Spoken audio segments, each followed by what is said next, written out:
அருள்மிகு எழிலம்பிகை உடனுரை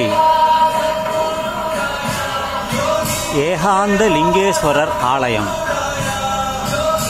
இங்கே பல சன்னதிகள்லாம் இருக்குது. இது கொரட்டூர் தான்.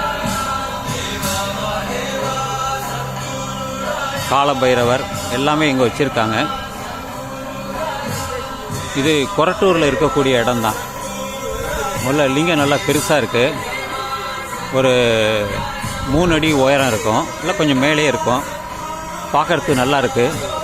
இது ஒரு கும்பாபிஷேகம் சமீபத்தில் நடந்ததாக சொன்னாங்க. அதுதான் இவர் தான் அந்த லிங்கம். துவாரபாலகர் இருக்காங்க, 2 பேர் துவாரபாலகர். பல சன்னதிகளும் வச்சுருக்கிறாங்க. ஒருத்தர் சொன்னார், ஒரு நண்பர் சொன்னார், அதுக்காக நான் பார்க்குறதுக்காக வந்தேன். பார்த்துட்டேன், ரொம்ப மகிழ்ச்சி.